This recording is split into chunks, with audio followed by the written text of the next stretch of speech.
صاحب المعالي الأخ العزيز الدكتور محمود المشهداني الموقر رئيس مجلس النواب العراقي، أصحاب المعالي أعضاء البرلمان العربي، السلام عليكم ورحمة الله وبركاته.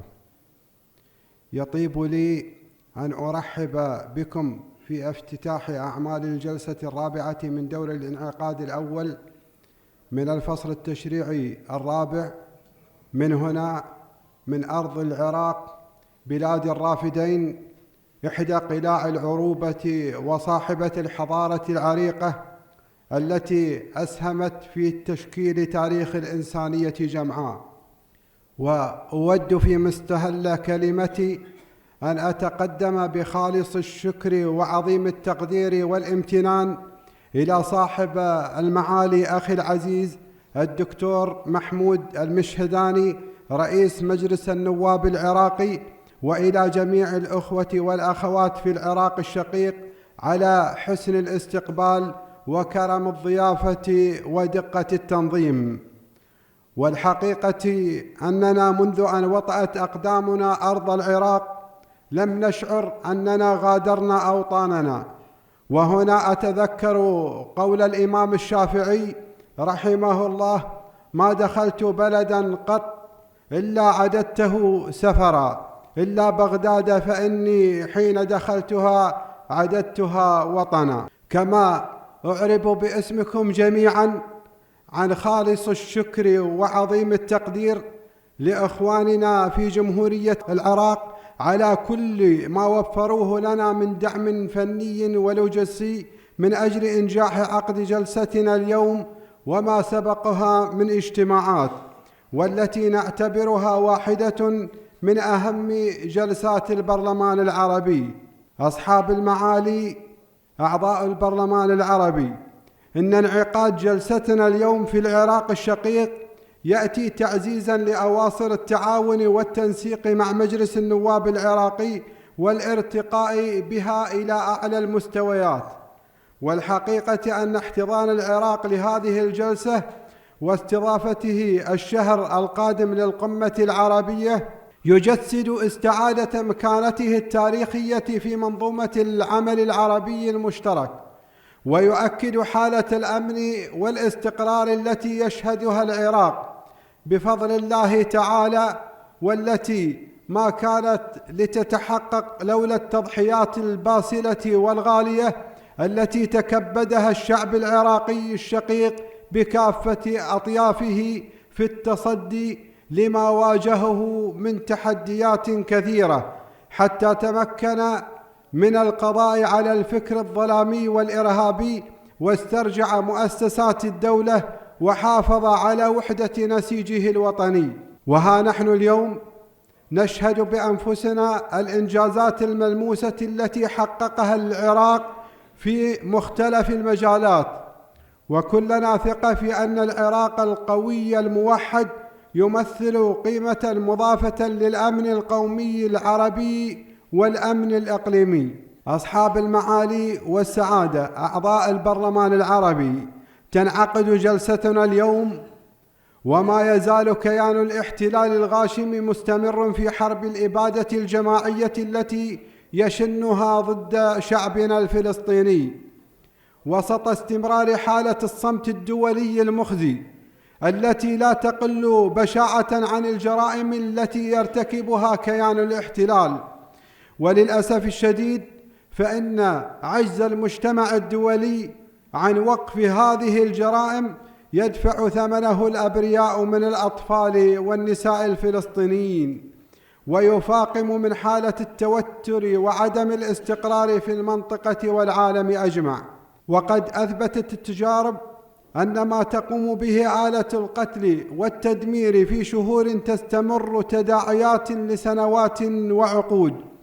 ونؤكد مجدداً أن الأمن والاستقرار في منطقة الشرق الأوسط يتحقق فقط بالتوصل إلى حل عادل وشامل للقضية الفلسطينية بإقامة الدولة الفلسطينية المستقلة وعاصمتها القدس الشرقية، وفق قرارات الشرعية الدولية والمبادرة العربية للسلام.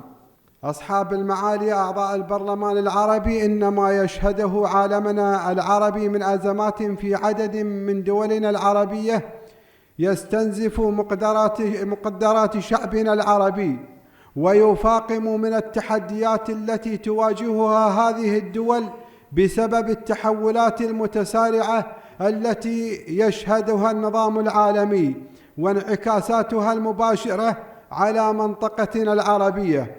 كما أن استمرار هذه الأزمات يمثل بيئة خصبة للتدخلات الإقليمية والخارجية في الشؤون الداخلية للدول العربية. وفي هذا السياق نؤكد مجدداً على حتمية التوصل إلى حلول عربية خالصة لتلك الأزمات، كما نؤكد الاستعداد التام للبرلمان العربي للانخراط في أي جهد يسهم في التوصل إلى تلك الحلول من خلال توظيف دوره في مجال الدبلوماسية البرلمانية. وعلى صعيد آخر، فإن التحديات التنموية والاقتصادية التي يواجهها عالمنا العربي لا تقل خطورة عن التحديات الأمنية والسياسية، خاصة في ظل ما يشهده العالم حاليا من حروب تجارية لها انعكاساتها المباشرة على دولنا العربية، وهو ما يفرض علينا اتخاذ خطوات جادة وسريعة لإنجاز مشروعات التكامل الاقتصادي العربي، والذي يمثل الوجه الآخر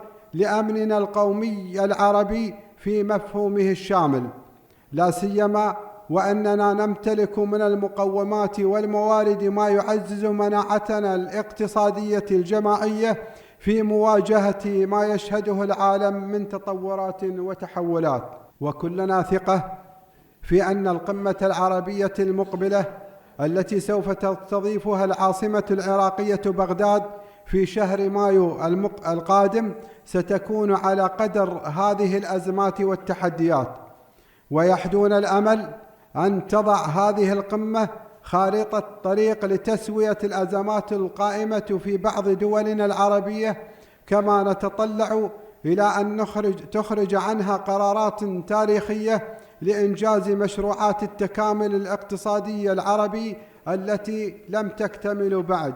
أصحاب المعالي، في ختام كلمتي أتقدم مجددا بخالص الشكر وعظيم التقدير إلى أخي العزيز صاحب المعالي الدكتور محمود المشهداني رئيس مجلس النواب العراقي، وإلى كل إخواننا في العراق الشقيق لما بذلوه من جهود مخلصة ومقدرة لاستضافة جلستنا اليوم وما سبقها من اجتماعات.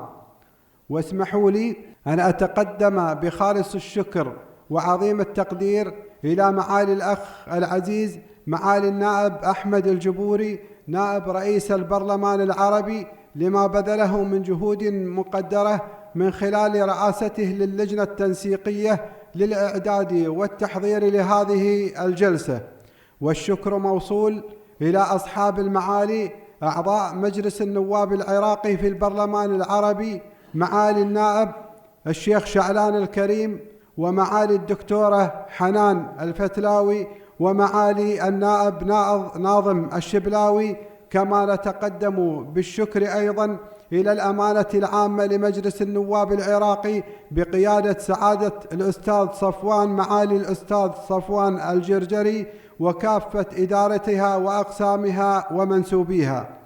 وأخص بالشكر الجنود المجهولين الذين واصلوا الليل بالنهار لكي تخرج هذه الجلسة بهذه الصورة اللائقة، وهم الدكتور سلام علي محمد مدير عام دائرة العلاقات العامة والمراسم النيابية بمجلس النواب العراقي، والسيد عدنان هذال مدير قسم العلاقات العربية بمجلس النواب العراقي، وكذلك الدكتور مضر الراوي مدير إدارة شؤون الرئاسة بالبرلمان العربي.